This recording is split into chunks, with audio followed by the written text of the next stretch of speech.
Hello, and welcome to Lydia Nicole's Acting Smarter Now podcast. I'm so excited to have you here today. If you are an actor who wants to level up, who wants to be on your A game, you have come to the right place, let me tell you. If you haven't already, I suggest you purchase my book, The Acting Smarter Planner. It will save you so much time. It will help you get organized, motivated, and on your best game. And as actors, we always want to be on our best game.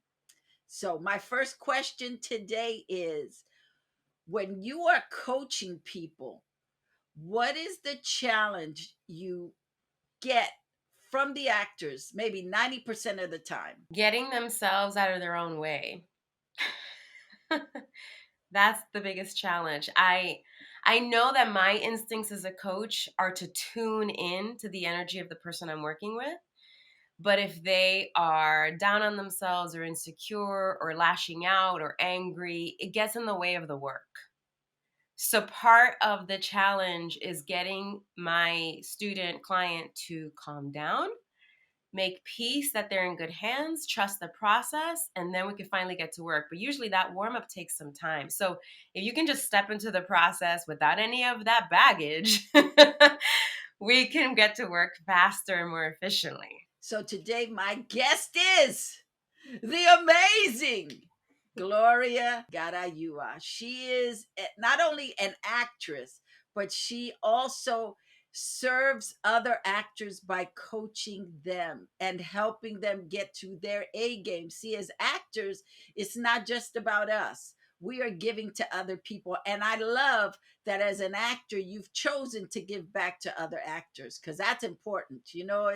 It's one thing to know how to act, is another thing to be able to share it and help other people. And one of the things that I love about you is that you are really invested in young people. Like that's your jam. You just love working with the young people. Tell me how you started that process. Oh, Lydia, it's interesting. I never sought out to be a teacher, but I was given the gift. And when it first came into my life, I was good at it. I enjoyed it. I found a passion in it. And I've never had to find employment as a teacher. It's always come to me. And I think part of that is because I do a good job. I care. I'm authentic with people. I know what I'm talking about. You brought up a good point. Not every actor can teach. There's a skill set to being able to act. Obviously, we know that, but there's a whole other one to be able to not only articulate it to another person, but articulate it in a way that they grasp emotionally so that they can then do their best job. Sometimes I'll have clients come to me with the same audition, and they're going to walk out the door with an entirely different audition because they're different people that bring me different things. So no one's ever going to get the same coaching, even if it is for the same audition. You're not a cookie cutter. I love it. I love it because I think acting is very specific. When you pick up a piece of material, it's really marrying it to you, Yes. not to try to, I think one of the challenges a lot of actors face because they're not trained, they just come in the game thinking they can do it. It's like, oh yeah, I can act, especially nowadays where you have YouTube, you got all these platforms where people get in front of the camera. So they think it's easy. They don't know the craft behind it. So I love that you said everybody gets something different. Yes. I love that. So I want to regress for a second because I want to start with you intentionally took acting in college. That was your major. Yes. Yes. Tell me about some of the teachers that really informed you when you were at Long Island University. Great question. I think that everything that I've learned and everything I practice to this day is due to Maria Porter. That's her name. She's now retired from teaching, but she still performs.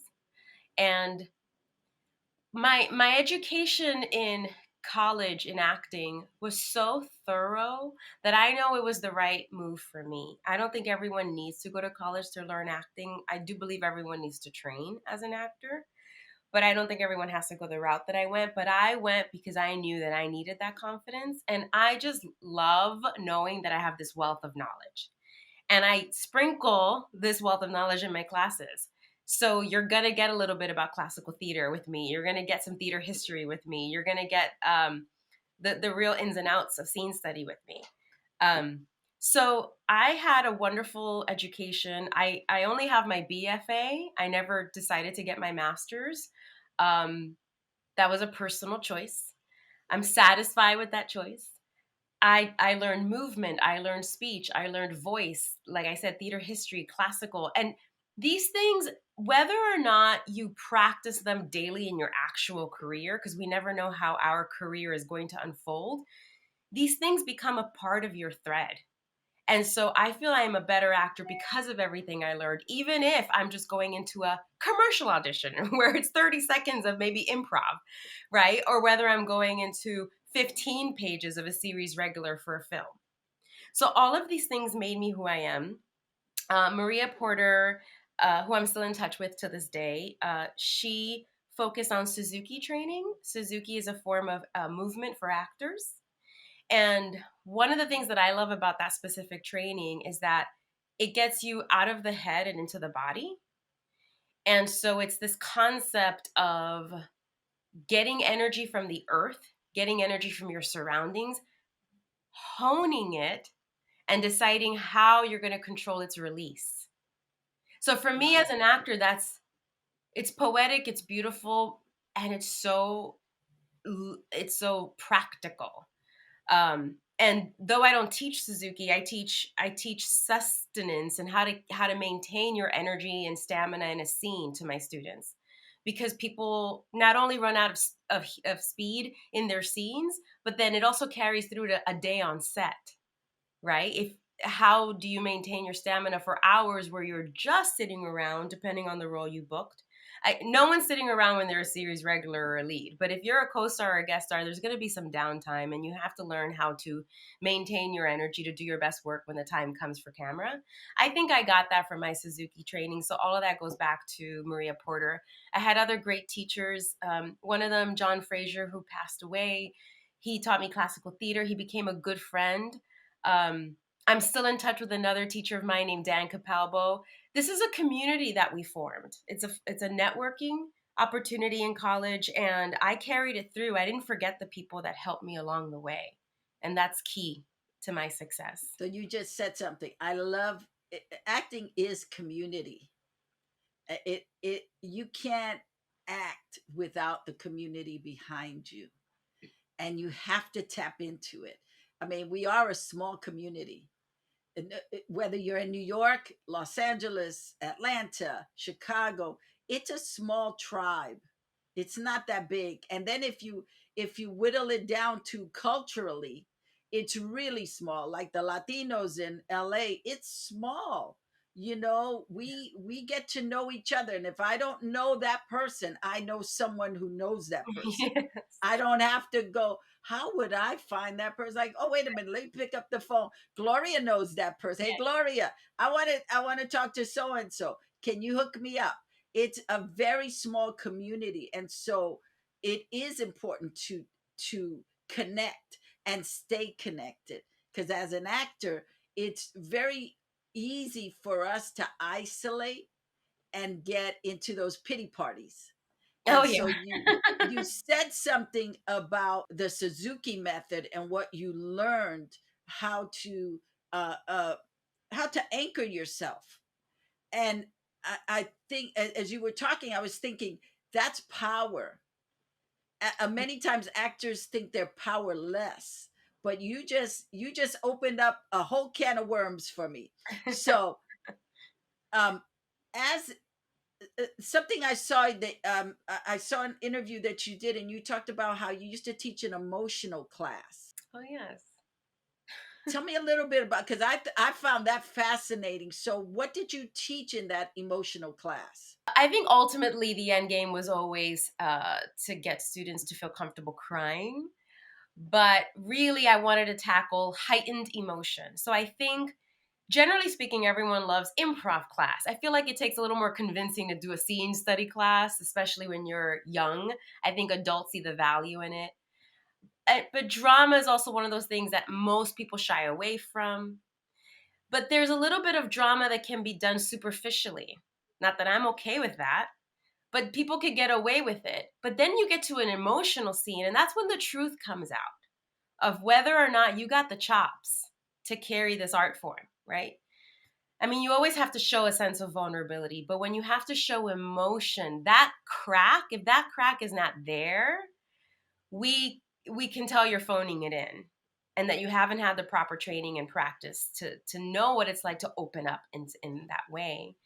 And so, yes, I've taught several emotional classes, and it's very sad. It's the idea of just getting people in touch with their vulnerability, especially around others, because when we work on set, we are surrounded by others. So one of the things I teach is to build the concept of a private bubble so that you feel safe to release these emotions like no one is watching you, even though the reality is lots of people are watching you, right? So that's what I was teaching in these emotional classes that I taught in group form. I do carry this forth in my one-on-ones. It's very successful one-on-one because, of course, that you don't have the obstacle of other eyes on you. But in a group format, I feel like it's the ultimate test. Can you achieve vulnerability while being watched, while being surrounded by others? Now, crying is for some reason easier for women than it is for men, and I just blame society. I just blame that society tells men that they can't and shouldn't cry. And then you want to be an actor and you come to me for coaching, and I have a lot of chipping to do away at what society has done to guys. So when I get a young man in my presence, if the parent is there, I'll tell them, don't suppress their emotions in home. The kid wants to cry, let them.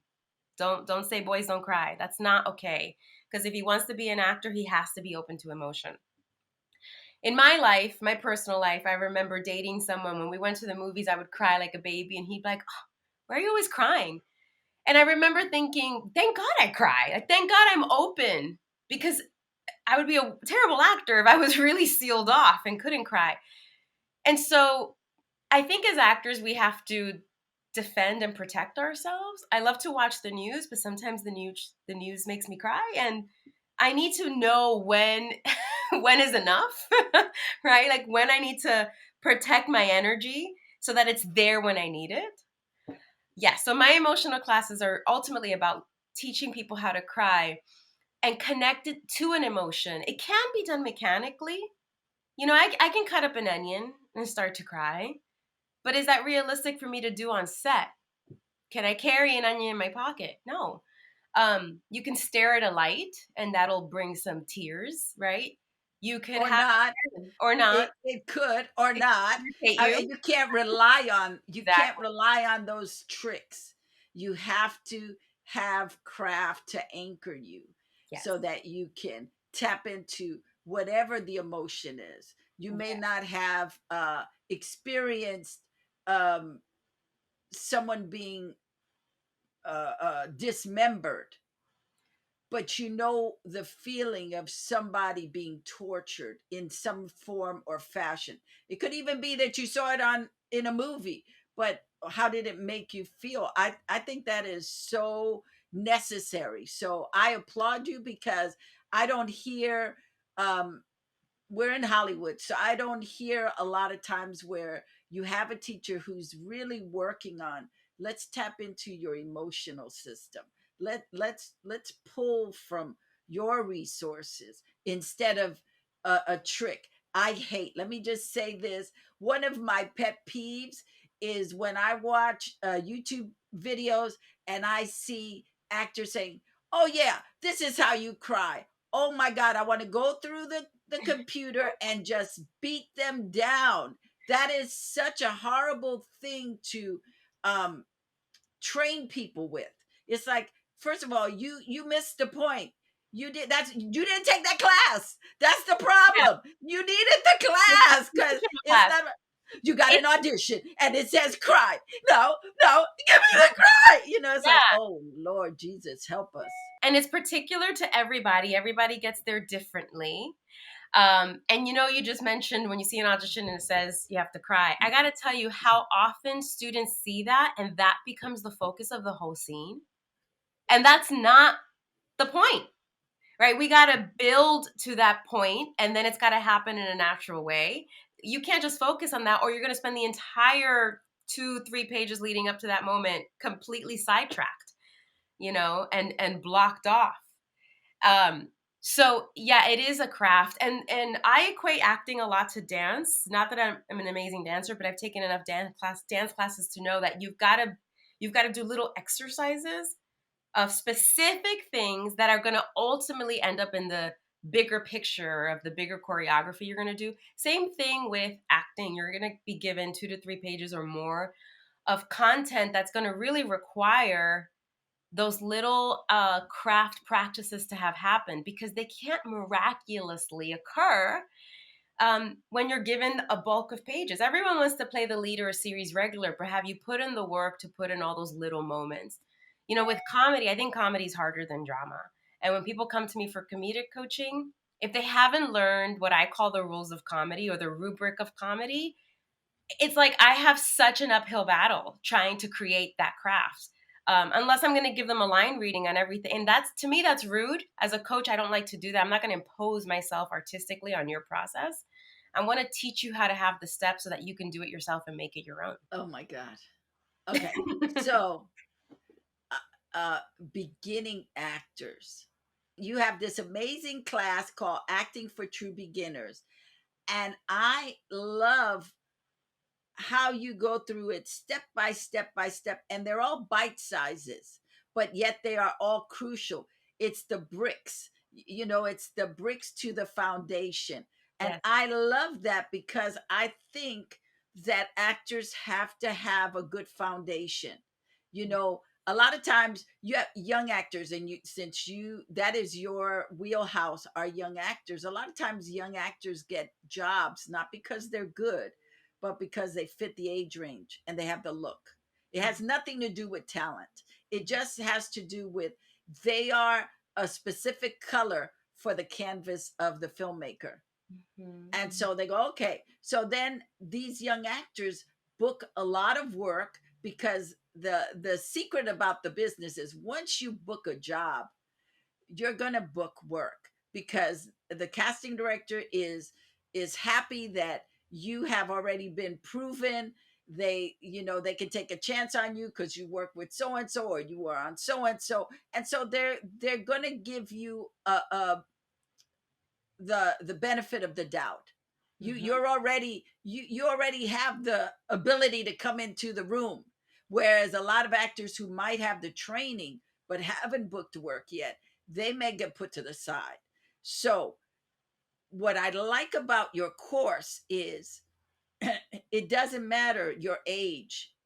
If you are starting, you give them the steps to know, okay, you need to know this, and then you need to know this, and you need to know this, and it's in bite sizes, which Yeah. is delicious. So as well as, even though it's bite size, you give a lot, and you are really articulate, you're really smart about breaking it down and Mhm. making it palatable for the student. You Thank you. really, I was very impressed because I watched the whole thing, girl. Thank you i for i doing that. watched everything. I was like, let me see what this is, let me see. I appreciate it. Because I'm always looking for tools that I can suggest to actors, and I think it's important that we have as many tools as we can Yeah, as of actors, course. Yeah. whether we use it or not. Oh yeah, I know that. Wait a minute, let me go in here and get it. But you give the basics that no matter who you are, Yeah. no matter where you come from, these are basics for everybody. So tell me how that process started for you, that you were like, you know what, let me do this, let me Yes. give this to actors. Yes. So it all started with just feeling completely overwhelmed and overworked and overstretched with students. And I noticed I was repeating a lot of the same content over and over again because most of the clientele were beginners. I had my intermediate and I had my advanced. But you and I, we've this isn't our first rodeo. We've been doing this for a long time. So we know the percentage of people that stick with acting diminishes, right? Because it is not an easy thing. So if 100,000 people say, "Oh, I'm going to start acting this year," by the next year, it's down to half of that because half of those people realized how hard this was and they didn't want it anymore. They thought they wanted it, they didn't. And then the year after that, it's even half of that, right? So what ends up happening is the intermediate pool, the advanced pool, those are always going to get smaller because those are the people that have stuck with it. They've earned their rights to be in that group. So the biggest pool is the beginner pool. So I get a lot of beginners coming to me for private coaching, and I just don't have the bandwidth to see one-on-one. So during the pandemic, I definitely overworked myself, and that's where this idea came from. It's like if I'm teaching 25 students a week, pretty much the same content, what I need to do is put it up somewhere so they can just tap into it and study it on their own. Once they've learned that vocabulary, that jargon that I use, if they feel that I'm the teacher for them, then they can come to me for private coaching after that. But then we're speaking the same language. So we can advance, right? Get further along the process. I'm not going to be the right teacher for everybody. I I have such a strict and disciplined background in this that that's how I teach. I mean, I can be kind, I can be fun, but I take what I do seriously. I think if somebody wants to do this as a hobby, I'm not the teacher for them. So that's one of the reasons why I developed this course. And you said all my pieces are bite sized. Yes, for some reason I thought 17 was the perfect number for the lessons I needed to teach in this course. And so I do just give the fundamentals. Now, these things do need to be built on. But what's interesting is they don't go away. So I consider myself an advanced actor. I use till this day everything that's in that beginner course. And one of the things that I have to make clear is though I titled it Acting for True Beginners, this does not mean that an advanced person will not benefit from watching this. An intermediate person, someone who perhaps left the art for a while and decided to come back, because it's a refresher course as well.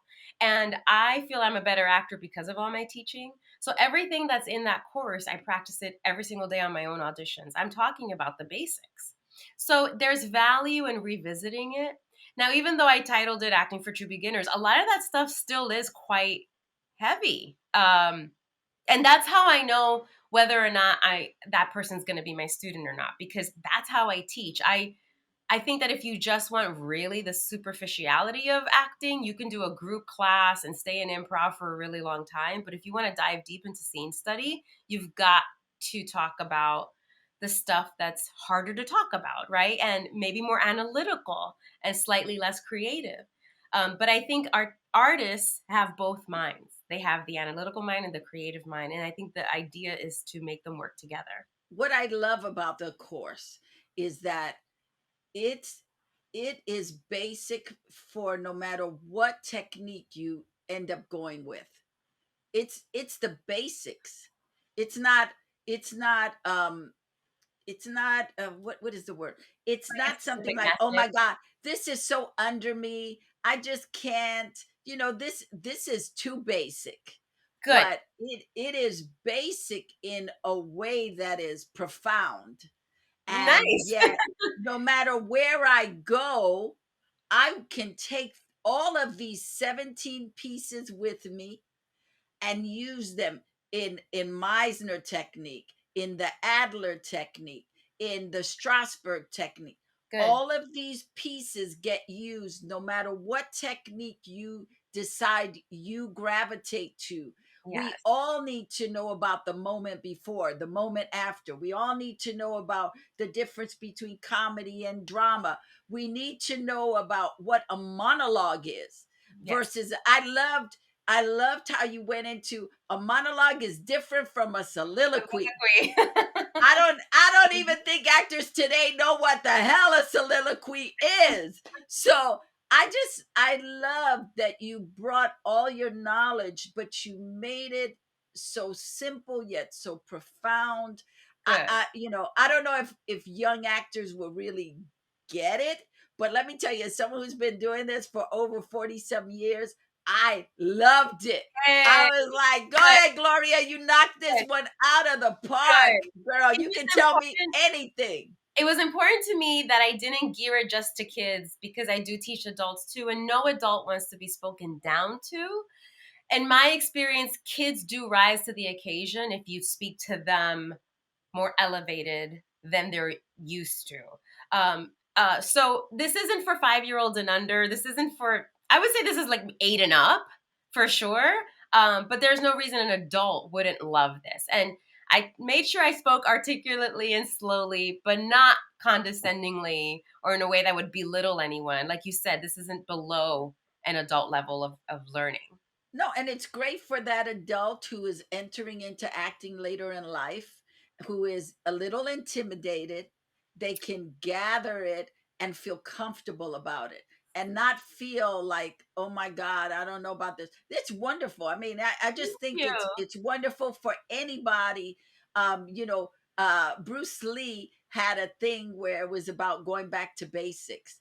You know, it wasn't about learning a hundred new techniques. It was about mastering that one technique Yes, yes, over and over and over again.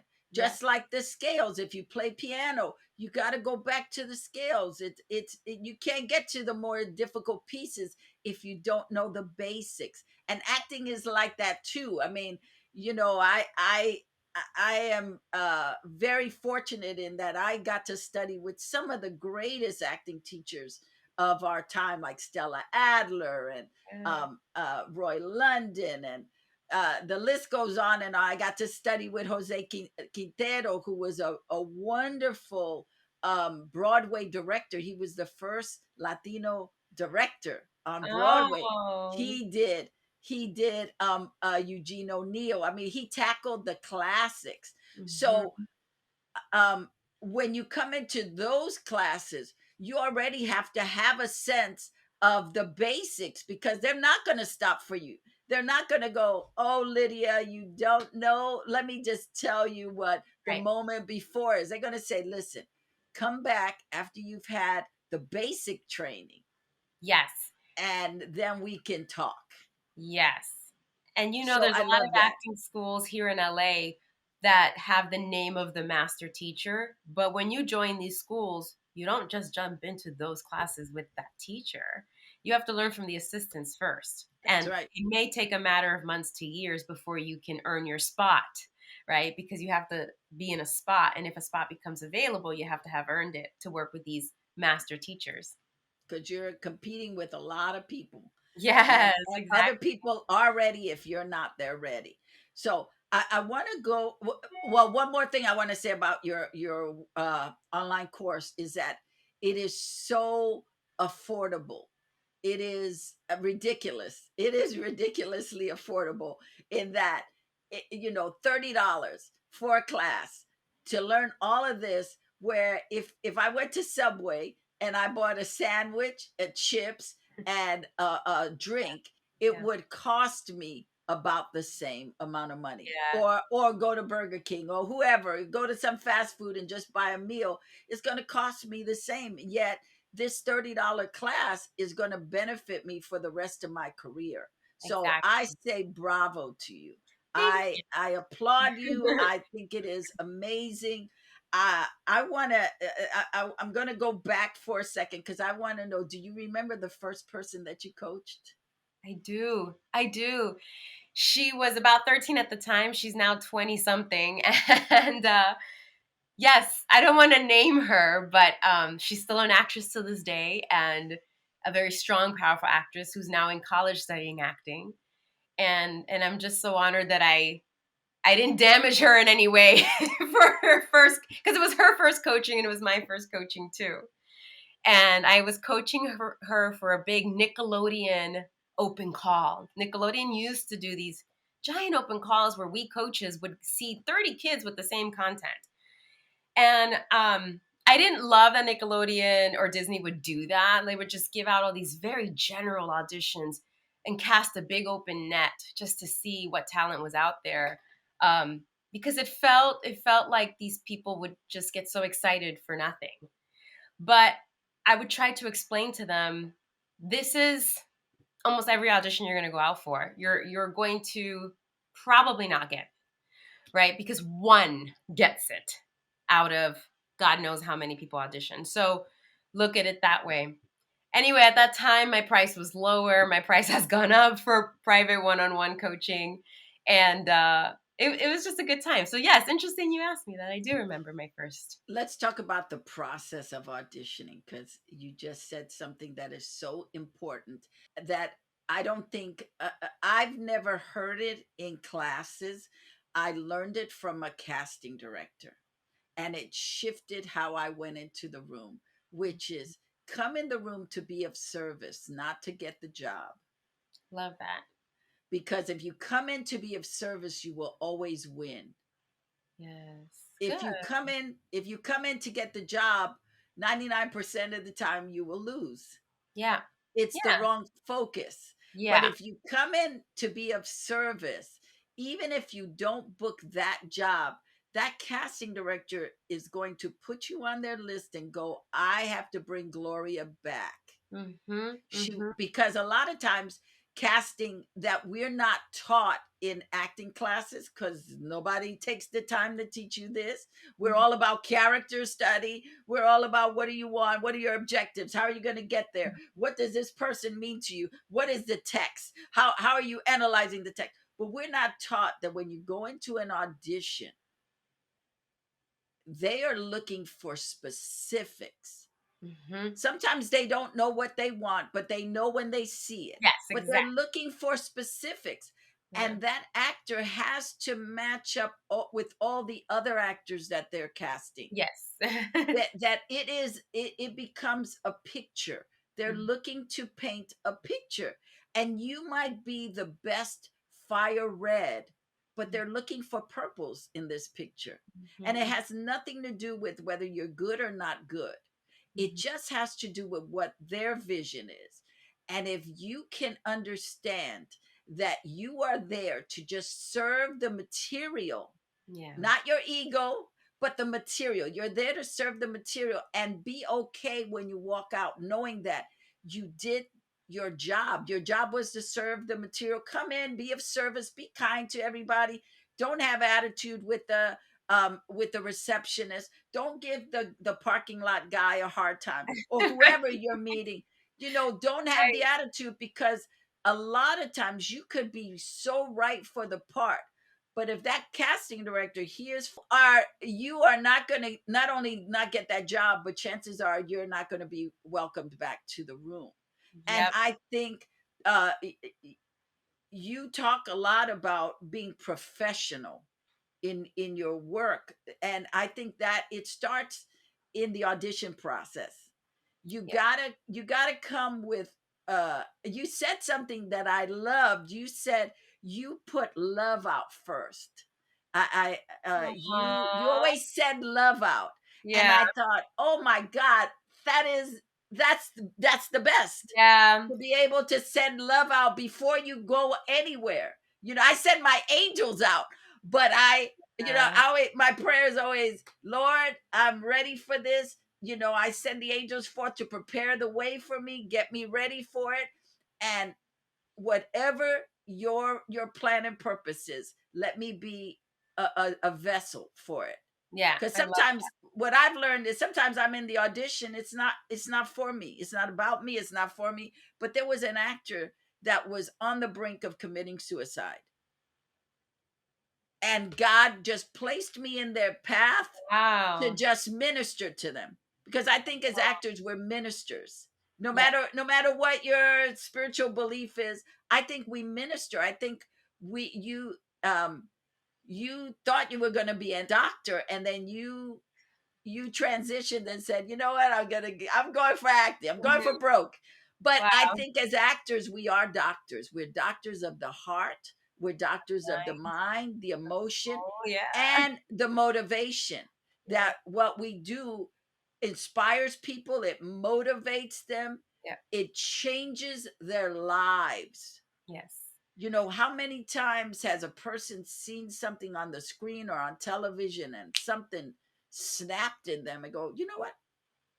This is not what I want. I want to do that. And Yeah. it's just wonderful. So if you can talk about how you show up to auditions, what is your preparation? Ooh, okay. It depends on the role, of course, you know that, but I think first and foremost, it has to be a neutrality that I've set up for myself, a standard that every audition goes that follows from. So one is relaxation technique. I have to have control of my nervous system. A lot of that comes from breath. A What lot does of that look like? Can you give me an example of what the relaxation exercise looks Yeah, like a for lot of it you? will be in a chair, but I might transition it into standing. It's just the idea of relaxing all my muscles so that that nervousness can be identified with how it's ending up as tension in my body, and then finding it.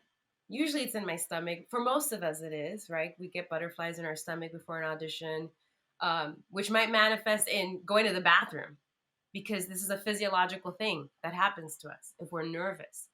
So I have to calm down. Um, and I know I'm calm when there's no weird tingles happening, when there's no numbness, when I'm just okay. And then to me, that's neutral. Uh, and then I can start working with the real acting stuff, my imagery, my senses, my memories. And we're not even talking getting to actual words yet, right? Mhm, Or mhm. the substitutes that I'm using in a scene. We're just preparing the ground floor for what we're about to do. Now, I tend to do the relaxation work before I even leave the house. A lot of auditions are now self tapes, but this stuff can still happen in your space where you're about to do your self tape at home or wherever you go. And just kind of calming everything down, having command of the instrument. Now, if I'm in a relaxed state and I still feel I need a warm up, then I go into a warm up because I'm not going to go into a warm up feeling all weird and nervous. I'm going to do that vocal warm up, or maybe it's a physical warm up, just a little spinal roll down, roll up, or maybe it has to be more than that because the scene is angry and I have to like throw a few punches or something. So it depends on the scene. If it's a crying scene, I definitely have to do this work because I have to start from neutral before collecting whatever imagery I need to work with to get myself to a crying scene. If it's an angry or just loud or even just very, very excited, I'm still going to start there too because I don't want to just start there and then burn out. You know, you have to keep a pace in order to last. So I definitely want to start with the relaxation technique stuff. And then let's say it's not a self tape. Let's say I'm going in person somewhere. I was taught that your audition starts the moment you leave the house. And I love that someone taught me that. And I know who taught me that. Because literally your neighbor could be in the industry and you don't know it, right? So you want to be kind to people. You don't want to have road rage and like flip someone off because that person could be the casting director and you just don't know it. So the audition starts when you leave the house. And every step you take leading to that door is your audition. Stay in the character. I mean, don't be crazy. Don't start yelling at people, but just stay in touch with the character. So stay in touch with who you are too. Be polite, be kind, but stay in touch with the character. And then once you're in the lobby, God knows how long they'll keep you in the lobby. So this is the stamina game I was talking about earlier, right? Knowing how much to put out there. You don't want to put it all out and then you have nothing when you're in the room.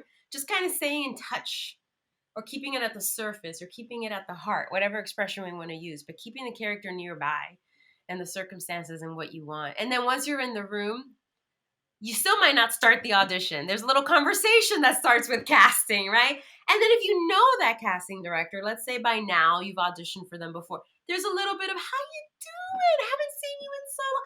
That can take an actor out of it too. So it's really about training and learning how to stay in it so that when they say, great, slate for us, please, and then go right into your line, you're in it and you don't need a huge transitional moment. You've been in it and you're ready, right? It's like releasing the air from a balloon. You've been ready.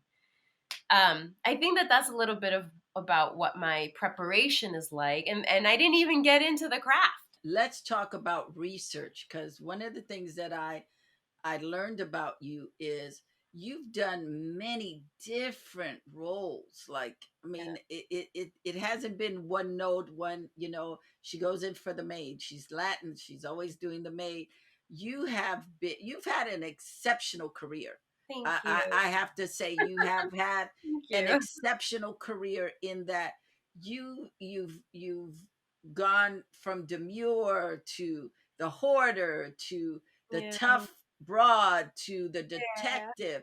And so with that, I would think comes um, research of these types of persons. how, Yes. how do you start that research process for yourself? So glad you said that. That's one thing I never, ever, ever let a student slack off on. I will call them on it. Did you look up that word? What is this? Can you explain this? I always get no. Then why are you saying words you don't know? So research to me is everything. And you can't be an actor if you're gonna be lazy in that department. The research is just part of the job, right? So I'm gonna research it. Now, here's the key. As an actor, you can't just research it from afar. You've got to find a way to go, that's me. I'm researching me. I'm getting to know me more because how can you play the role if it's at a distance, right? You've got to figure out how to bridge that gap. So yeah, I'll do a lot of research. I start asking questions, especially if there's something I don't understand. Um, and then I start playing. Like and then I film myself and then I ask myself, do I believe myself? I really do try to step out of my body and go, do I believe what that person is trying to be? And if I don't, I keep at it. Now, of course, it depends on the role we're talking about. I remember doing a movie where I was the receptionist at a drug rehab place. So I found a place here and where I live nearby, and I asked if I could observe, and they were quick to kick me out the door. No, there's all these HEPA rules. Sorry, we can't. Okay, well, I tried. So all I could do then is, if I couldn't do it in real life, is observe movies and TV and research whatever I could about how drug rehab places work so that I could play that role as naturally as I could, especially because that particular movie was with celebrities and I did not want to be the worst actor in the room, right? So I needed to step up my game. But yeah, so research is absolutely everything. And you're not going to get every audition you go out for. So trust me, there's so many research projects I've taken on that have led to no bookings.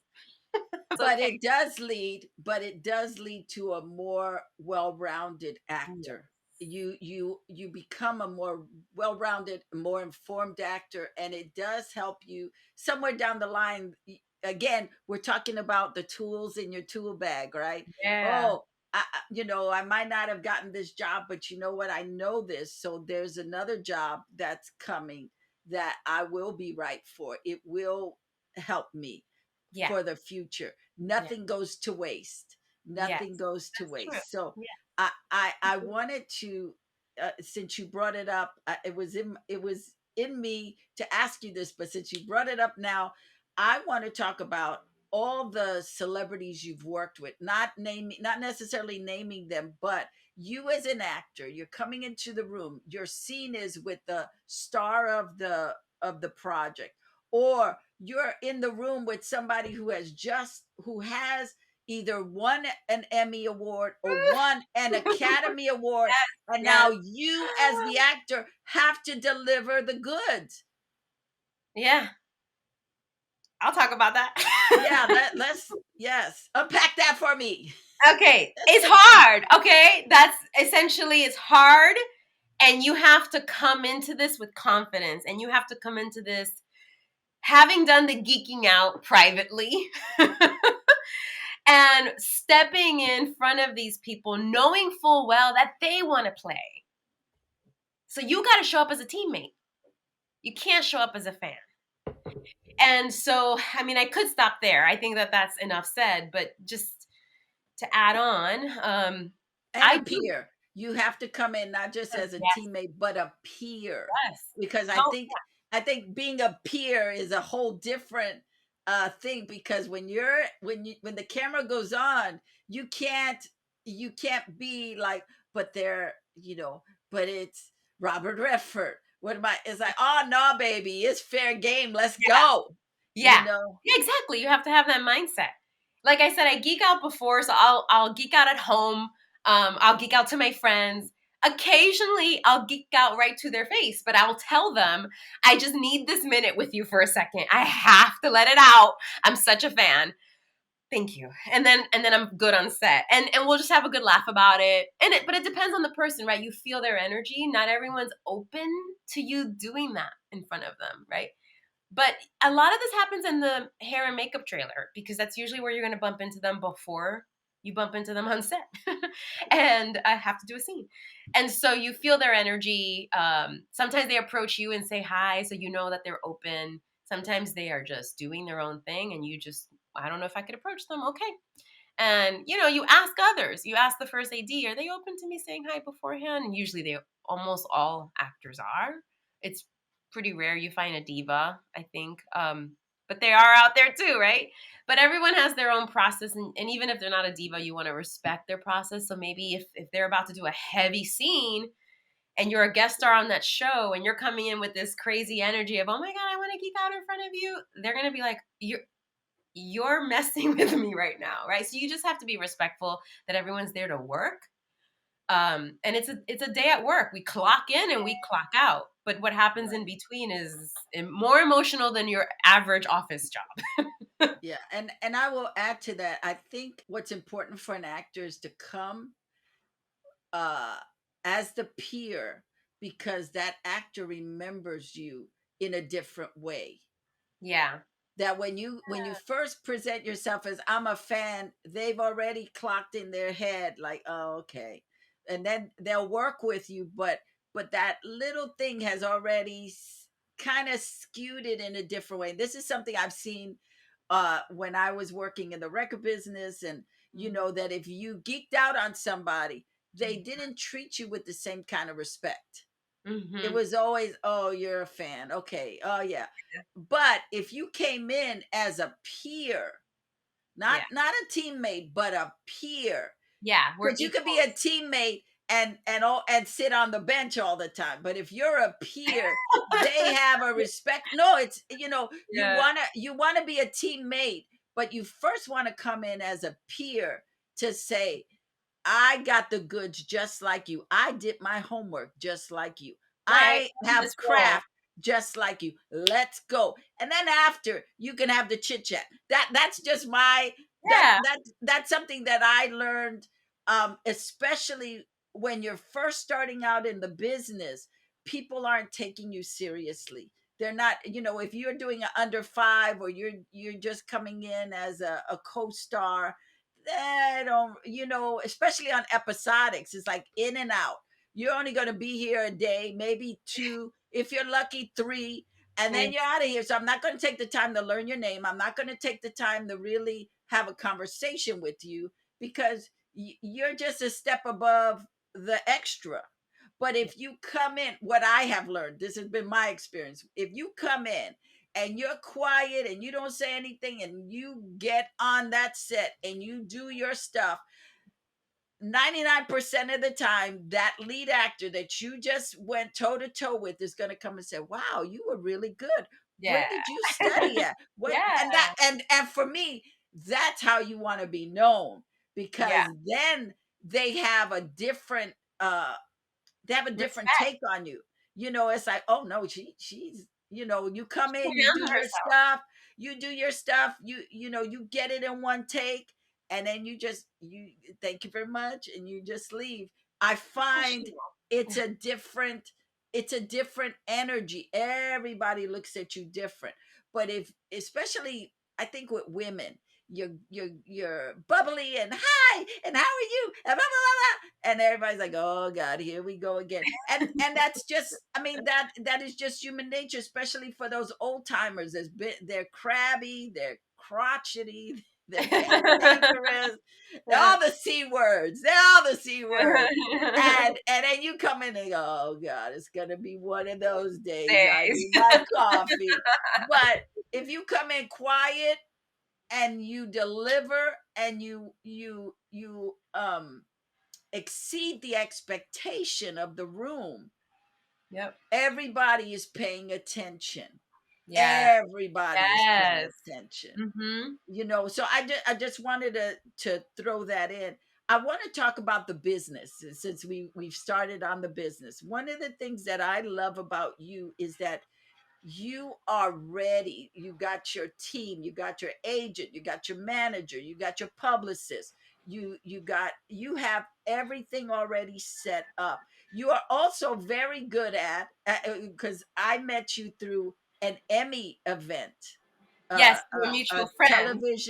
a television academy Academy. event, and how you were very business. You were there, you were gracious, but I could tell right away that you were about the business. Like, okay, I'm here, I'm not here just to, I'm gonna have hors d'oeuvres. The hors d'oeuvres are delicious, the drinks are delicious, but I want to be part of this community.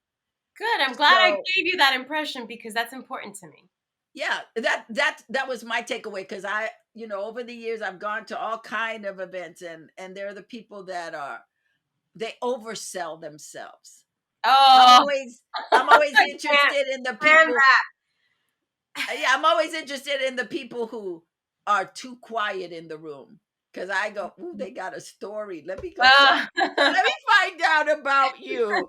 I'm always the inquiring mind that I want to know. But I want to talk about when you first got out to LA, because you came through San Diego, you did a play, and then you got into a showcase. Uh, Yes. Oh my gosh. Yes. so so how was that process? Because I just I thought it was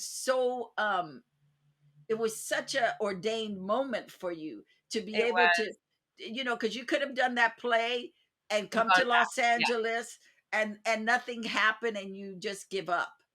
But you came, so tell me how you figured out about this showcase. So when I was living in New York, because I'm originally from New York, I was already part of an acting studio where I would go once a week, take my classes, do some workshops.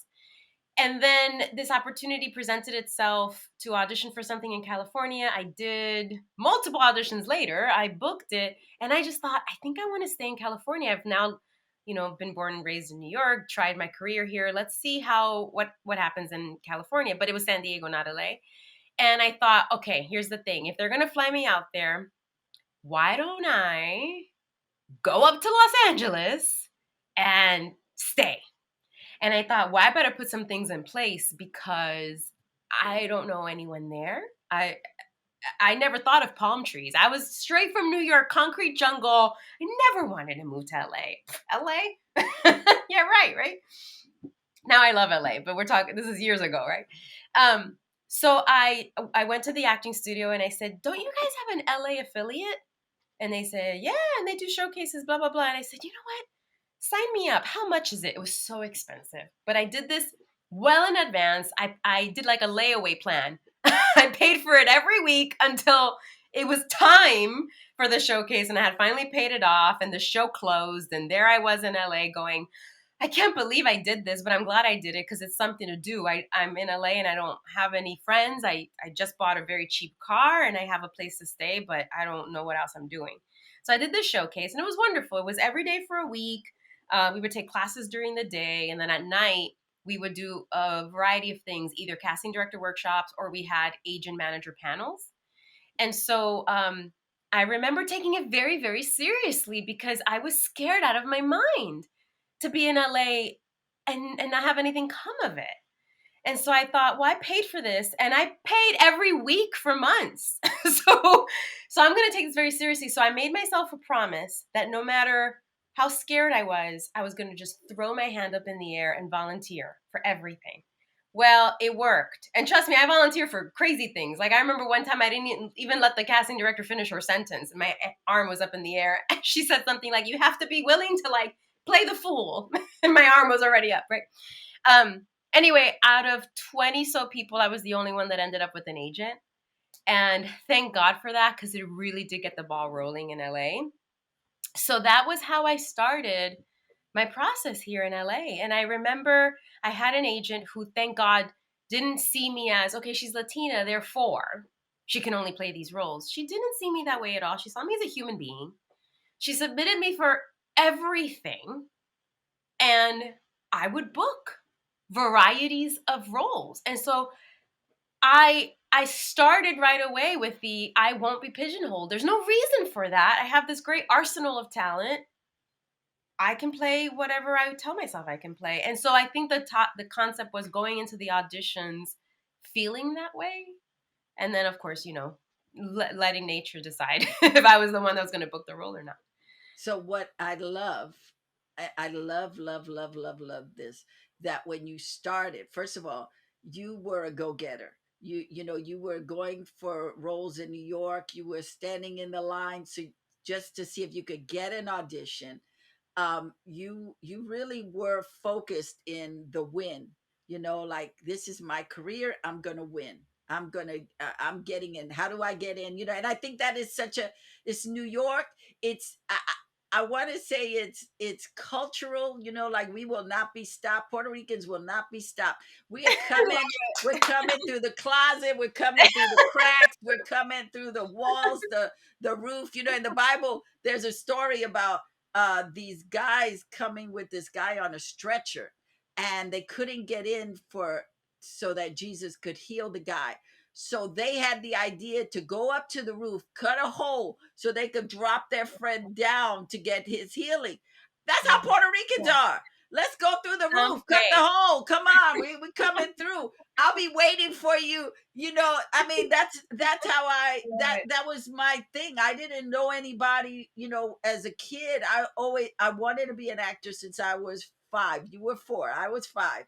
And I want, it's like I was at we had a school Christmas pageant. And I remember sitting there watching everybody on stage and turning to the nun and going, how come nobody asked me? I want to do that. I Oh, didn't know what that was, but I knew immediately when I saw that. I was like, that's what I want. I love it. I was very mindful in that's what I want to do. And I was intentional about how am I going to get there. Nobody in my family had any kind of uh Clue. creative thing, like or nurturing, like, you want to do this, let's do it. I told my mother I wanted to, she said, oh no, I'm not taking you to those, I'm not wasting my time. So I Yeah. had to figure it out on my own. And I think when you grow up in New York, you have to do a lot of figuring out on your own, Yeah. and you were really good about figuring out what you wanted to do. And okay, I'm going to LA, I'm going to do that. So I say to you, when I was 13, I wanted to meet the disc jockey that I listened to all the time. And I had been writing a script, and I was in my head like, I'm gonna write this script, he's gonna star in it, and I'm gonna to California. I That love it. was my whole thinking. I get to the place, I'm waiting for him at the garage. The guy sends me the guy. I had waited all day. I got there like at 10 o'clock in the morning. I didn't know what time he was coming, but I was going to be there whenever he got there. I was going to be there. So at about 3:40, 3:45, the guy says, can you run across the street and get me a soda? And in my head, I was like, I'm going to miss him. But I didn't want to say no because the guy was nice enough to let me go. So I said, okay. I run across the street, get the soda, come back. He goes, oh, he was already here and he left. And so for one moment, I was like, my face must have, and then I went, that's okay. I'll be back tomorrow. The blessing of that was when I came back the next day, the disc jockey was waiting for me because I had let the guy know I'll be back tomorrow. So when I got there, and I got there before the guy did, but when I got there, the guy knew he was like, oh, I'm sorry I missed you yesterday. And Oh, I think that when you want something, you can't let an obstacle, it's like acting, right? You can't yeah. let the obstacle keep you from your intention. You got to keep going. Yeah. What is your objective? The Yeah. obstacle can't keep you from your objective. You got to keep going. Even if you don't get it, it's like, I'm going to Right. go for this.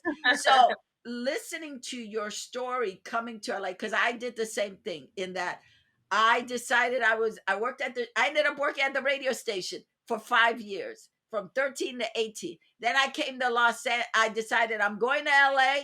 I didn't know anybody, didn't know, but I knew I wanted to be an actor in LA.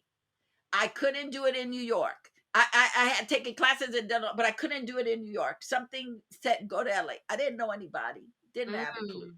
I Mhm. I had met a lot of people in the record company, in the radio business, who said, "When you come to LA, call me." So I had a list of about maybe 40 people. Okay, good. None of them responded back to me. There was a owner of a record company, a co-owner of a record company, who had said to me, "When you come out, call me." He Okay. was the only person I did not call. And I came out with a pageant. There was I worked for a talented teen pageant, Hal Jackson's Talented Teens, in production, And so we were coming to Los Angeles to do the big international show. And I said, when I go to California, I am staying. I didn't know. I took my suitcase of books and my all my I love that. plays and Uh-huh. my clothes, and I said, I'm going to California. I didn't have a job. I had $500 in my pocket. I thought that was like so Enough. much money. Yeah. I I didn't have a clue. But God takes care of fools and babies. And I was a fool, and he took great care of me. I was able to come out not knowing anybody, figuring stuff out. You came out to LA and bought yourself a car. Did you know how to drive before that? I had a license. I know most people Oh, think New okay. Yorkers can't drive, Okay. but I did have a license. I just didn't know what I was doing because that happens a lot with New Yorkers. You get the license, but then you don't really use it. That happened to me. So I was so careful. So you just figure it out as you go. But yeah, those early days were really hard. I remember crying every single night for 2 months. I cried every night for a year, but I was Oh, determined. So I felt you when I was listening to you talking about that. I felt you because I cried every night, and people, and I would call home and say, "Well, you just come home." I wouldn't cry to them. I said, "Oh no, I'm fine." Then I'd hang up and cry. But my ego would not let me go back. It was like, no, I'm doing it here. And I think when you come out by yourself, um, you have to have something to prove to yourself. I just want to know, in that space when you first got out here and got your car and got your agent.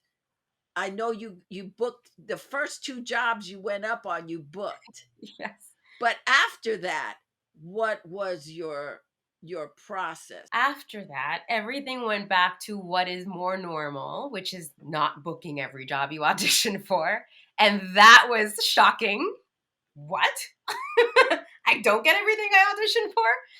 So things normalized after that, meaning I got into the routine of, oh, here's an audition, prepare it, go do it, move on. And then there's another audition, and the cycle continues, and then there's an every now and then booking. That's more realistic for an actor, right? So that happened. And the process was always, I was always very respectful of my art, thanking myself, thanking God for the opportunity, for the experience of the audition, for the booking. I feel like this industry doesn't get easier. I feel like every time you think, oh, I made it over a new hurdle, then you see the challenges that are at that level. There's always more challenges. So this is an industry that keeps you on your toes. Even at my highest success, I'm like getting a publicist was something new, an expense, right? So let's talk about that, because when did you decide I need a publicist? When I booked my very first job, I was guided by folks that cared about me, that perhaps getting a publicist would be a good idea. But coming from very humble roots, I could not justify those costs. And I really dragged my feet on it. I really, really did. Then I got a publicist, and I was so focused on the craft of acting that the stuff that comes with publicity just felt so distracting. Doing these red carpets or doing the interviews didn't feel right for me. I did them because I was paying this person. But once my first big job that required the publicist was, it premiered and it was over and done with, I stopped. And I didn't take a publicist on for like another decade. I mean, the only reason I got my second publicist was because, and that, like a decade later and then some, I think, was because I had a student that hadn't done very much, but he had a publicist. And I asked the mom about that. I said, why? And she actually had a really good answer. She said, when my son does get that big job that is going to blow him up, I want him to have a track record that people can see online. He has been present all along. He has been trying. And I thought, you know what, she's right, especially now these days with social media. Like, if we were to look someone up and there's no track record, we're like, who is this person? How did they land here on earth without any history? And I thought, she's right. And if I can find an affordable publicist that I can keep on for a period of time, that might be a good idea for me. Now, I had to go through a few publicists because it's kind of like finding an agent. You want someone that you can really feel comfortable having a conversation with, communicating with, because it still is a huge aspect of this industry, right? So it's not just showing up to the red carpet and being glamorous. There's communication that happens behind the scenes. I finally found someone that I was happy with and could afford, but I strongly believe to this day, don't do it unless you have something to publicize. I refuse to be one of those actors who goes on a red carpet and has nothing to talk about and is just there for the picture. I just don't want to be that actor. So I will only have one if I feel like there's a project I want to talk about. And I strongly advise my clients when they ask me that, I go, only do it if there's something you have to publicize and if the production isn't providing a publicist. Otherwise, just keep being an actor. If you want to do your own publicity, go heavy in social media. But there's no reason for that expense. You want to have that money there when you really need it. So I will add to this. I studied with a man named Roy London. Out of that came Ivana Chubbuck, Ken Lerner. A lot of great acting teachers came out of that, who were all actors. So again, I am so impressed with your ability to say I'm an actor, but I'm going to teach acting. But what I learned from studying with Roy, and I was with him for 9 years, was that I saw all these white actors coming in who were just starting, but they aligned themselves with managers who said, I'll only take you on if you get a publicist. And Oh, I saw the value of that. Brad Pitt is a great example because he was in my in class with me towards the end of my being in class. He got a publicist when he had nothing. He had nothing. But his publicist was savvy enough to start, oh, he was at this party with Robin Givens. Who is this guy? So they started doing these little things like, who is this guy? Then he got an episode on a TV show. Then he got a little after school special. And from that, I saw the build. He was a good example of how I saw the build of having a publicist without having credit and just being new to the business. And to this day, I watch, he still has publicity. So well, it's he's Brad not, Pitt now. but yeah, but he wasn't Brad Pitt then. All I, Then, yeah. all I'm saying is, and I watched all these white actors, didn't see actors of color doing this much, but white actors, uh, before they did anything else, if they had to eat a ramen every day to have the publicist, that's what they did. And so I think we as people of color are not taught the business end of it, Mhm. as we should, because this business feeds off of publicity. It's Mhm. not necessarily how good you are as a talent. You want to be the best you can be, but it's also that part of business. If they don't know about you, they're not going to cast you. It Mhm. is it works hand in hand. I don't I What I've learned, and I've learned this through the record business as well, not the best artists were getting the play. It was those that had a manager that said, we got to get you publicity. We got to Yeah. get you in the door. It's not so much publicity, I don't think, is necessarily red carpet, as it is more of creating some kind of story to get you Yeah, going. I think what you just said is so important because that's the thing. Not every publicist is built the same. You got to get someone who can do that, what you just said. And that is not as easy to find. It's basically a manager who knows how to develop talent, but in the publicity world. Right, right. And that and so I just because I'm not a big believer of red carpets. I think it's great. I think it's a wonderful opportunity for you to learn how to use your mouth and be quick on your feet and have little sound bites that you give, even if you're not doing a project. But I think what's more important is how does that publicist tell your story? How did they Mhm. start getting you out there? Like, uh, I noticed that you are very big into monthly giving to animals to take care of the earth. You Yeah, are really big about taking care of the earth. To me, that's a story. that's That's true. a story that Yeah, we you should focus on that. you can Yeah, I that do. and as actors we have to look at what stories do we have, human interest stories Yeah. that will go on people or will go, across the board, thinking globally. Mhm. How do I get where I want to go? And that leads me to you as an actor have been really so fortunate that you've traveled around the world to do your acting. You have gotten great jobs everywhere.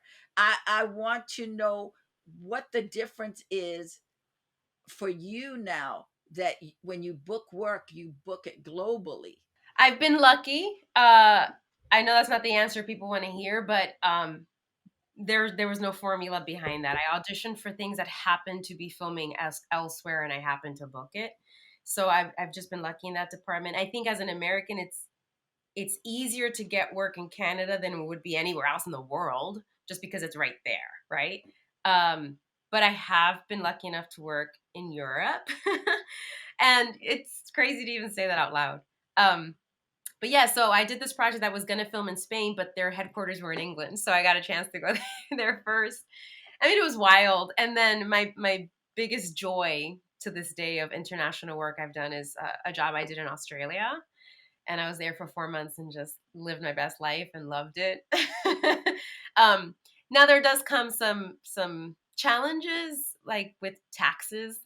I noticed you had a video on your channel about mistakes actors make with their taxes, and this is something people don't teach us, you know. Right. So I learned the hard way because we don't think about these things until the opportunity presents itself. I mean, I have enough problems in my life to think about what would happen if one day I worked international. We don't think about those hypotheticals. So when it did happen, that's when I was faced with, do I incorporate? Do I have time to incorporate? I'm supposed to be on set in a week.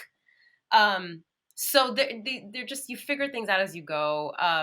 So when did you incorporate? When I did chose you to incorporate. It's a huge decision, and it takes conversations with a financial expert to decide if you want to incorporate. And so I finally did, once I realized that I was, this is going to sound so arrogant, but over and over again, um, booking series regulars, and I just needed to have the finances in place. Otherwise, so I was going to spend a lot of money in taxes. so let me just say something, because I think this is so Puerto Rican. Um, it's not arrogant. We as Puerto Ricans are told to be small, and if you're Catholic, be smaller. Don't create any waves. Just be tiny. Don't. But as actors, we have to think globally. We have to think bigger. It's like, okay, if I want to be a series regular, if I want to be a lead in a movie, I have to think bigger. And that means financially, I have to think bigger, because if I'm doing a lead TV or movie that pays well, they're going to tax me. And the only way I have protection is by becoming a corporation. Mhm. It is starting my corporation. It's like we are the CEOs of our businesses. Yeah. As an actor, you are your business. You are the CEO. Kevin Hart had a statement that I saw a while ago in the LA Times. He said, I don't have a brand. I am the brand." Yes. And Jay-Z says, "I'm not a businessman. I'm a businessman." Yeah. There you And go. so we are the businesses, and it can't be it's not arrogant. It's being financially fiscal. It's taking care of Mhm, yourself mhm. business wise, Yeah. Yeah. so I I love know. that you I said say that that. because in my life as a person, I choose to walk in humility, and I am attracted to others who do that, do big things and have confidence, but don't boast about it. I'm Well, not that person. So I don't but like but that. yeah, but that's not boasting. It's just facts. This is what I had to do. It's not, well, now I'm a big, no. It's just, if you're humble, you're going to be humble. But to be able to say yes, I did that. I've been able to travel. I've been able, Yes. my job affords me the opportunity to travel for work. That's Yeah. a wonderful thing. Anyway, I just wanted to say that because something else about the finances, which I think is very important, is that you didn't mention, but I hear it, is that in your pursuit for your acting career, you had income coming in to take care of yourself. Yes. So in my 20s and 30s, I hate talking about age, but I decided as long as I'm able bodied, I'm going to work. So even on my days on Grey's Anatomy, I still had a side job as a cocktail waitress. And I didn't need to. I chose to. And part of that has afforded me the comfort that I have now. So now I can choose to live off of a little bit of a nest egg because I put in the work already. And I'm glad I did that. So the money that was coming in from all those jobs was saved, and the money that was spent was the side hustle jobs. And I just think as an actor, it's incredibly important to have income from different streams, because you can't work yourself to death.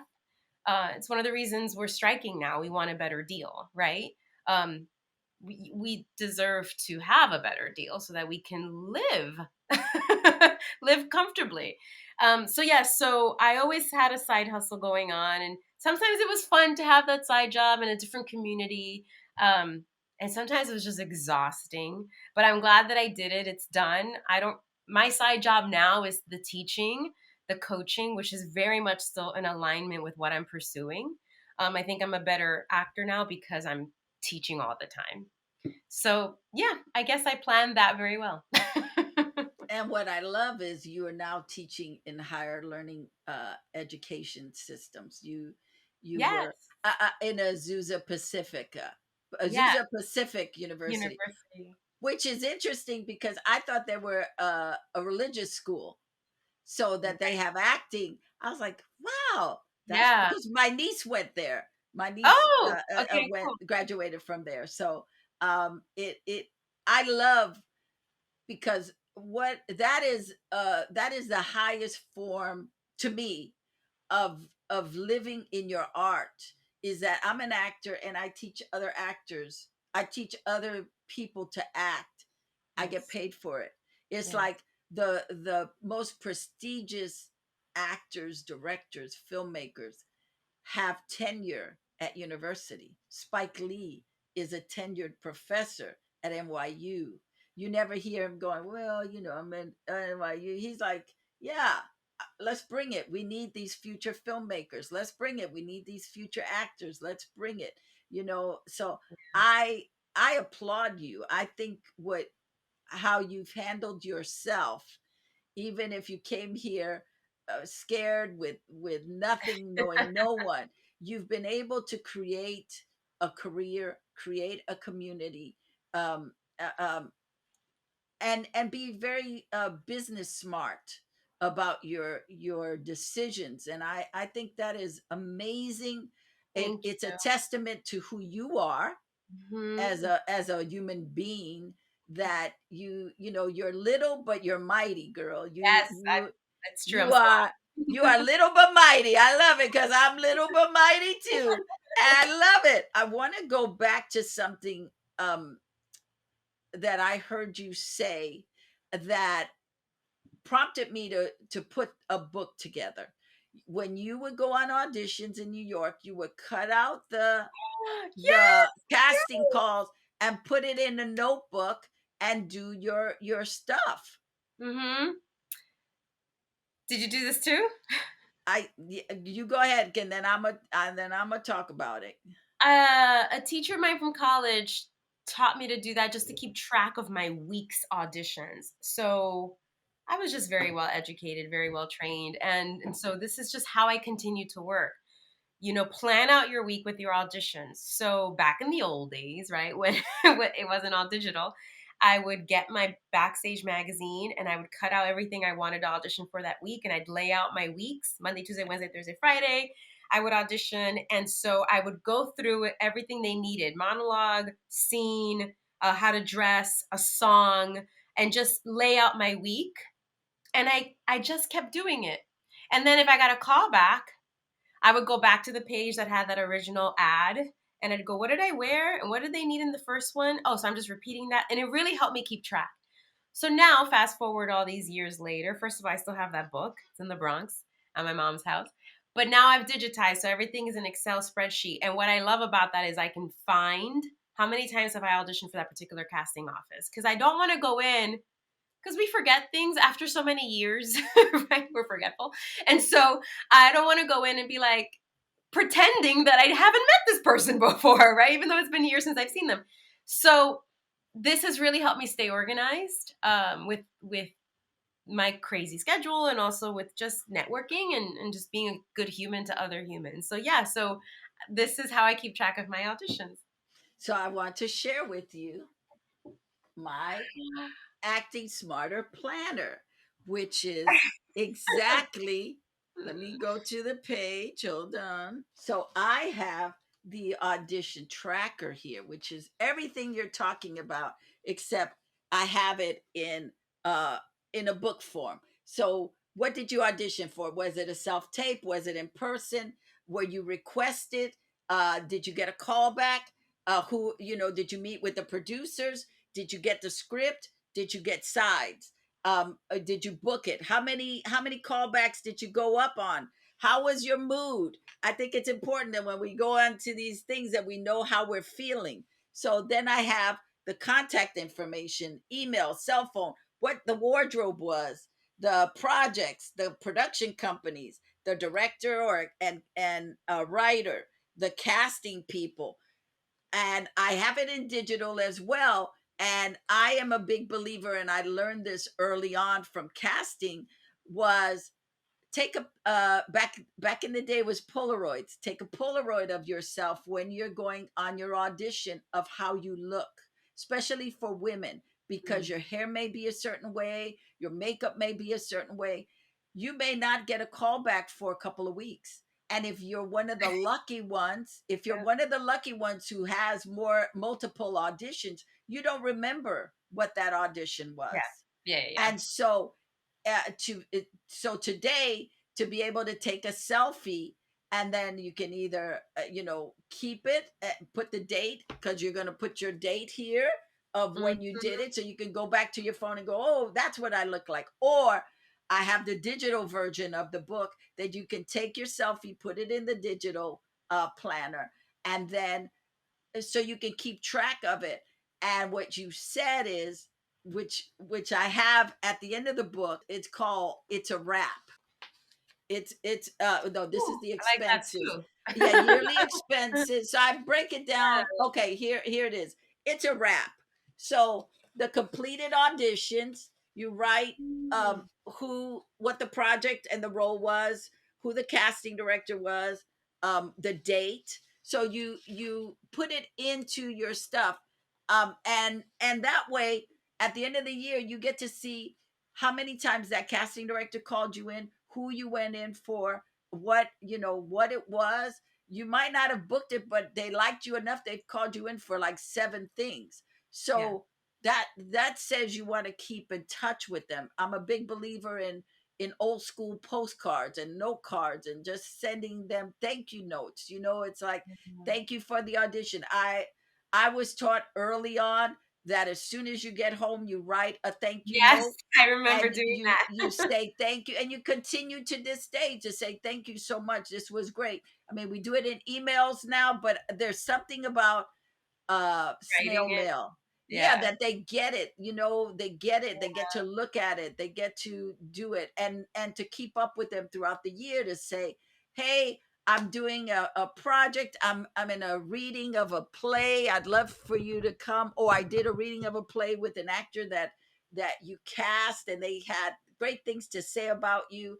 So however way you can keep in touch with them. So the book is broken into. So I also do, because I think finances are huge as an actor. You must have your finances in order, Yes. because it'll make you leave the business quickly, because a lot of times you can go 4 to 6 months without actually booking a job.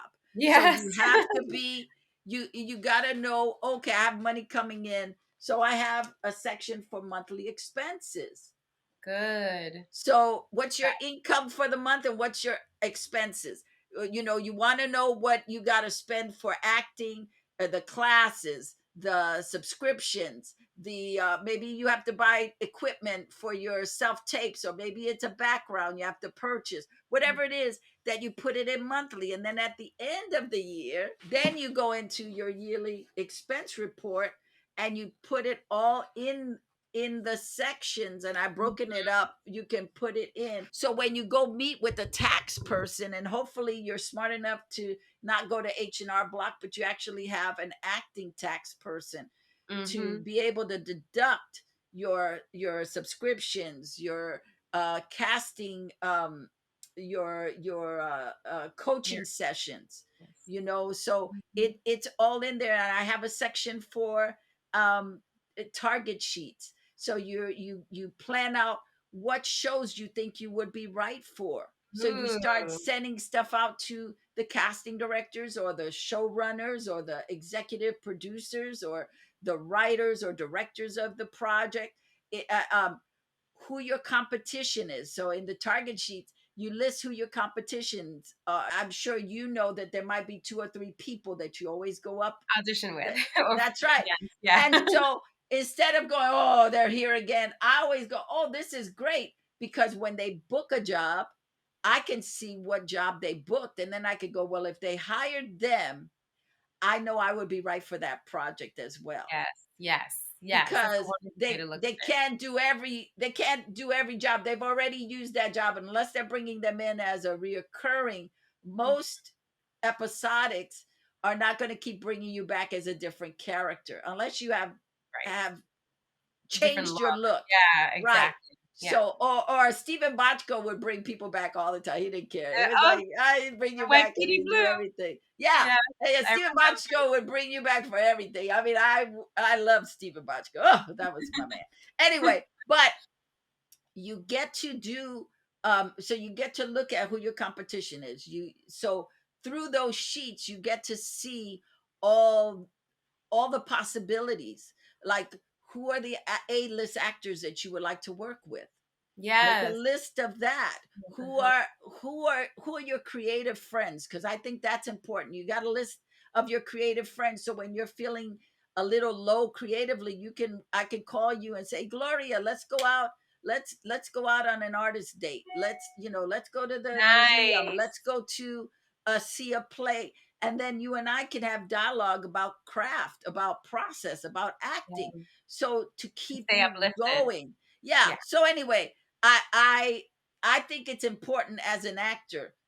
Craft is important, but your business stuff is Yes, just as absolutely. important, because you can. I don't. I'm sure you said this earlier. You said every year maybe 100,000 people come in, and then they drop Drop off. off. And I would say to you, out of every 100 person, every 100 people that come into a group, chances are within 2 weeks it's down to 50, then it's down to Yeah. 20, and then Yeah. at the end you might have 10 people left in the group. And I used to see this all the time on high end acting classes that I would take with different Yeah. people. You spend all this money Yeah. and you disappear. Yeah. You know, you don't stay till the Straight end. up. And acting is just like being a doctor. You have to see it as a long term. This is a life Investment. career. Yes. It's a Uh-huh. life career. So you're in it for the long haul. Yeah. So take those classes, stay in those classes. The coaching is huge. Um, that you should get coached on everything you do. Whether it's one line or 10 lines, you should get coached because what you're bringing to it, the coach may see something completely different to give you another perspective Option. Mm-hmm. I to like that. do it. So I'm a big believer in taking your career seriously. And as I was doing my homework on you, I saw you have done that. You are really a poster child for what you need to do. So I applaud you. What would you like to let either an actor who's starting out know that they need, or an actor who's been in the business for umpteen years and their old methods aren't working? Okay. This is gonna sound a little hippy dippy, but I think you need to focus on a balance. And part of that balance is taking care of the self, having respect for who you are as a human and what your needs are can only benefit the work. And I think that's important. And I didn't do that when I was younger. It was all about the work and it was so heavily there that I didn't spend enough time investing in Gloria, taking care of her. I feel like I really developed later in life as a human. It was just always about achieving and making things happen. And yes, part of that could be my environment, my upbringing, my own ambitions. But I think making peace with yourself can only benefit the work. So that would be my piece of guidance is work on yourself while you're working on the business. I would say to that, when you started, just like when I started, there was no self-care. We were Yeah, the true. self-care really hasn't come to the surface until the pandemic. After, the middle of pandemic, we started hearing about taking care of yourself, doing for yourself. What are you doing? Because that's not what we were taught just as a No. culture, you Right. know so I do believe that, and I do have 30 days of self-care in this book, You as too? well as 30 days of productivity. And I also have a productivity wheel, so you can see where you are spending the most time. You could do it week to week if you wanted, month to month, but that way you can see. I say I'm an actor, but there's nothing in my wheel that says I was doing acting. There's nothing in my, maybe I was doing everything acting and no business. Maybe I was doing all the workout like physical training, Yeah. but I Yeah. wasn't doing acting training. So I Yeah. I have all of that in there. But I think that self-care for an actor sometimes is just going to the beach, On a listening walk. to a good piece of music. Because sometimes people think self care and they're thinking, "Oh, I need this, I need that, I need." But it's real simple stuff. Oh Of yeah. hugging yourself is self care. I diffuse Patting yourself. oils. I do my I own love that. nails. I pet my cat. I just things that are going to bring my blood pressure down and make me just relax for a moment so that I can focus on what I need to focus on next. Reinventing yourself. You First of all, you have a young look to you, Oh, which thank is God. which is a Thank you, blessing Lydia. and a curse. And I know this well because I was playing 17, 18 until I was 38. Oh, you get it. Yes. And so I want to ask you about how you reinvent yourself. I think I just learned to do this recently. Because I think to reinvent yourself implies that you've established something, right? So for a long time, I did not believe there was anything established as to a particular style that people would associate with Gloria Garayua. But then, last year I was taking new headshots and I thought, what do I want to do different? I've always wanted to be blonde. So I was told half my life, no, don't do that. It won't look good on you. Excuse me. It looked great on me. But I had to believe that it would and that I could take the chance. Now, I didn't book a lot as a blonde, and that still annoys me to this day that people think that Latinas have to be dark haired. Anyway, that's a different can of worms. I loved it. I took pictures that way, and I felt reinvented. I looked at myself and I was like, I love this look. And honestly, walking down the street, you have to be happy with who you are. And so I decided to go back to darker, like maybe a year later, but I lived it up and I enjoyed it. So to me, reinventing yourself, don't do it as a gimmick. Don't do it because someone thinks you should. Do whatever you want to do, as long as it's legal. Do whatever you want to do. Because this is where courage comes in for actors. And I would take a page out of Vin Diesel's book. You know, Vin Diesel, I don't know if you know Vin Diesel's story, Yes. but he saved like 50 grand, and he took a page from Hollywood Shuffle where he um, did a video, 5-10 minute video of him as an actor going to different auditions, looking different.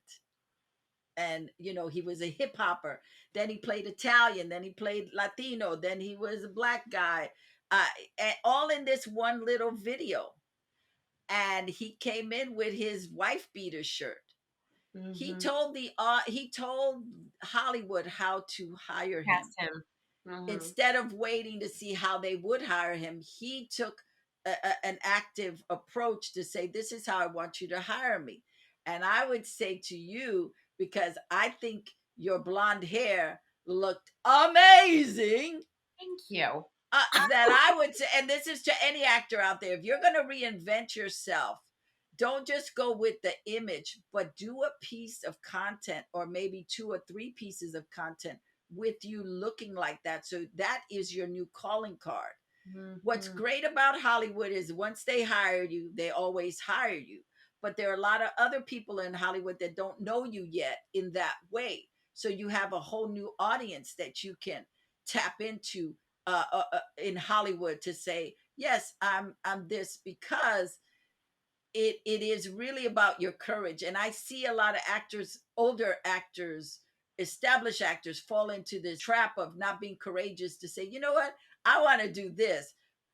F it, I'm gonna do this. And you gotta come to me. You have been talking throughout the interview um, about power, empowering yourself by, when you were talking about the Suzuki method, you were talking about the breathing, how you relax yourself. All of that is taking a power position, getting a publicist. All of that is from a victor mentality, not a victim mentality. So if Mm-hmm. you're going to be a victor, you got to go all the way. Right. And I'll say this last thing, and then I am going to give you the last word. Something that I hate that actors, and I used to do this myself, and I still have to break myself out of it, but I'm aware of it now. The difference between do and try. If Mm-hmm. actors are going out there, they're not trying, they're doing it. When you Yes. audition, you are doing it. When you go to a function and put yourself out there to meet people, even though they may not talk to you, sometimes you go to those events, and you probably more familiar than me of going and saying hello to people, and they go, oh, hi, and then they walk away. That takes courage to keep showing up, keep introducing yourself, keep saying hello to people.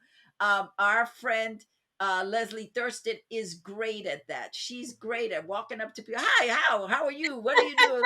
She's I great. love I love that. Is something that I think is her superpower. I love it. But that, as actors, if we're in class and we're taking it seriously, we're not trying to be actors. We are practicing the craft, and that is different. Do not tell people, oh, I'm trying to be an actor. No, if you're in the room, No. if you're doing it, you are Yeah, doing I it. can't. I just, when people say I'm an aspiring actor, I don't like when they say it, but people say what they want about themselves. With me, that's a word I've disconnected. Do not call me an aspiring actor. I'm not aspiring. I am already doing it. Though you can't see me doing it because maybe it's been a while since I booked a job or whatever, I'm doing it. You don't see what I'm not doing because you just don't see it, but I'm doing it. A lot of talented things happen in this room where I do my self tapes.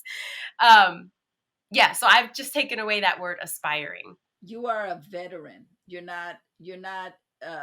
a veteran. Whether they see you for a year or not see you for a year, you're still a veteran. They can't take away your season. It's already in you. It's already there. It's like you show up, you do your work, and you leave. I think when you've been doing it more than 5 years, you get to say you are an established actor, unless you're playing, unless you don't have an agent, unless you don't do your due diligence to submit yourself for jobs. You are an actor. You are an actor. You can't control if they're going to hire you or not.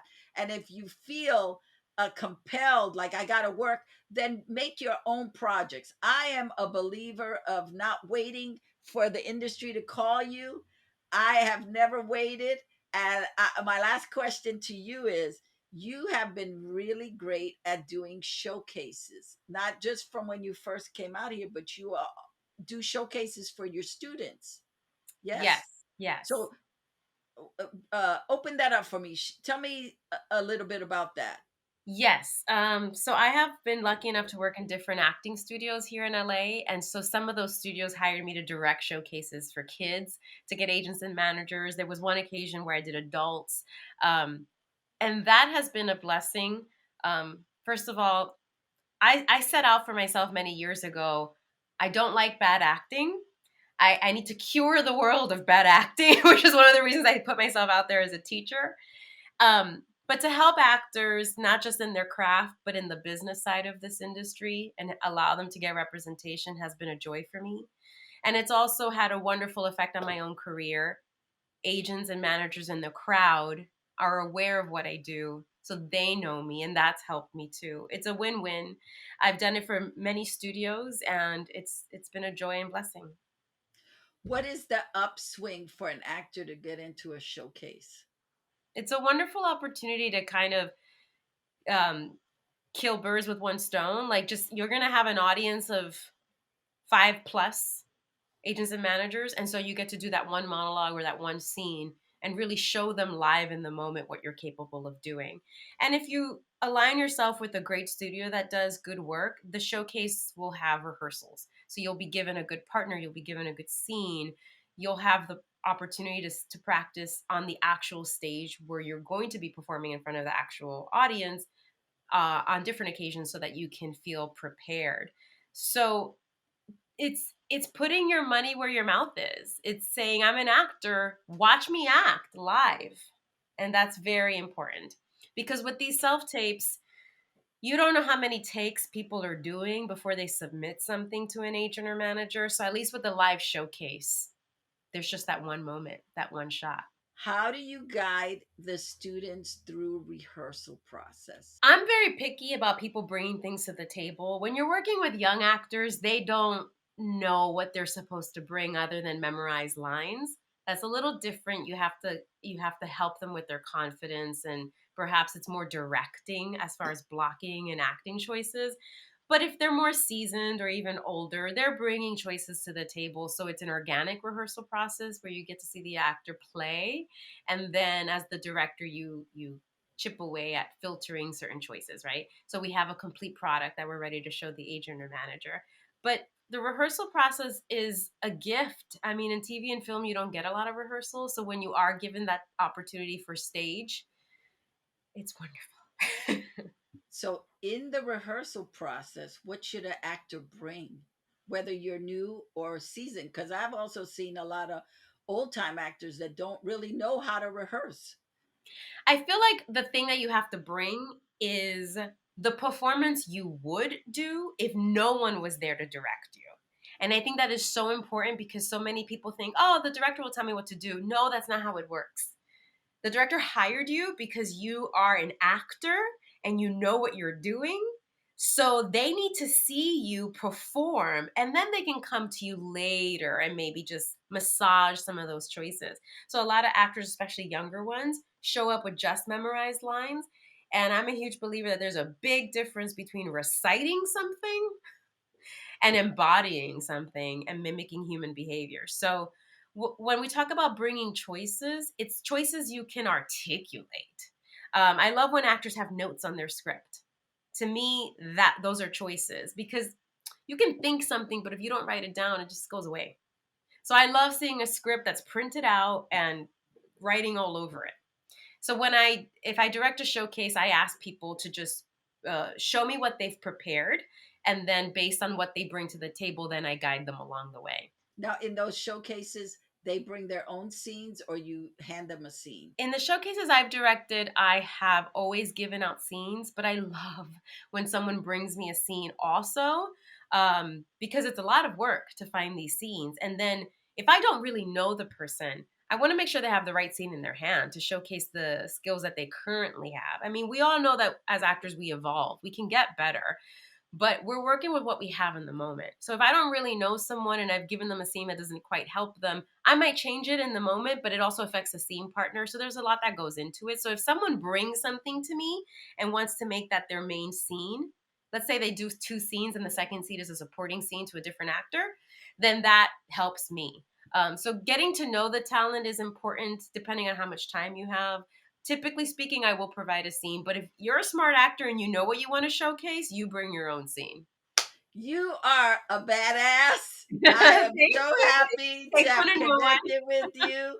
This has been joyful. I have so much more stuff I want to ask, but I'm gonna let you rest, girl, because I we have to do this again because you I'd have love to. so much. You have so much. And so I just want to let you people know that this book is a resource. I wanted this book to be like what The Artist's Way was for me, a book that you could always go back to. So this is a planner. It's got a calendar. Instead of 12 months, it has 14 months because, sometimes we forget to go get our planners. So if you don't get it in December, you got January and February to keep going and writing your stuff down till you get the new planner.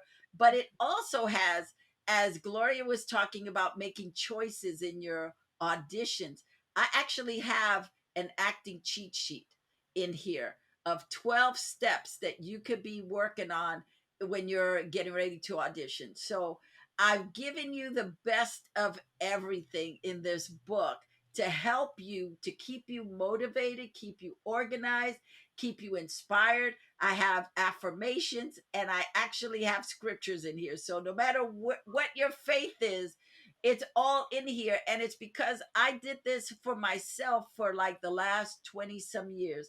I've taken 40 years of what I've learned to give it to students, to give it to older actors, to give it to anybody who is in the business, um, to help you be able to find everything in one place, because sometimes as an actor we keep tons and tons of papers on our table and we don't know what is what. But when you have all your notes, and there you go, when you have it all in one place, Yeah. you can find it easily. I also have a section, I'm just going to say this real quick, I also have a section for agents and managers, because you need to keep your notes when you're talking to your agent or when you're talking to your manager. What is it that they're requesting from you? Did you give them new headshots? When was the last time you gave them new headshots? What happened with the old headshots? What is going on? So you get to write all of that down, not to be afraid to talk to your agents or managers, to have a relationship with them, because in this business, one of the most important things is the relationship between the agent and the manager. And I'll throw in the publicist as well. You have to be intentional. They have to know what it is you want. You have to know what it is they can offer. So you work together. And you, as an actor, it is your job to find your own work. The agent can send you on auditions, but you have to be the one to do the work. You're the one that books it. The agent can't book your job. So if they're sending you out on 10 jobs and you didn't book one, you got to do some reflection and go, okay, why didn't I book that? Maybe I need coaching. Maybe I need to call up Gloria. or go to somebody else who can coach me for the next audition. It's, just getting an audition isn't enough. So this book, and I also have an online course which is also bite sized, that walks you through the book and then gives you all kind of information. So get it. Go to actingsmarternow.com, or go to actingsmarternowpodcast.com, and you can get it through there. And in order to get Gloria's information, it is on her website. And I have all the information in the description below, not only to get her course, but be able to find out more about her, to see all the incredible work that she's done, who she's worked with. I mean, this woman has worked with so many fantastic people. She can't help be great, because all of that stuff rubs off on you. If you're paying attention, if you're breathing, if you're present, you're going to take from all these actors. So I have all her information below. Please give her a look see if you don't know about her, and you probably have seen her. The thing is, you've probably seen her on so many programs that you didn't even know it was her, because she's that good, you know and that's called having craft and knowing what to do. So this is all for today. Thank you so much for joining us. Let us know your feedback, what you loved, what you took away, what you might want to contribute, because we're going to do this again. Until next time, God bless you and keep crushing it.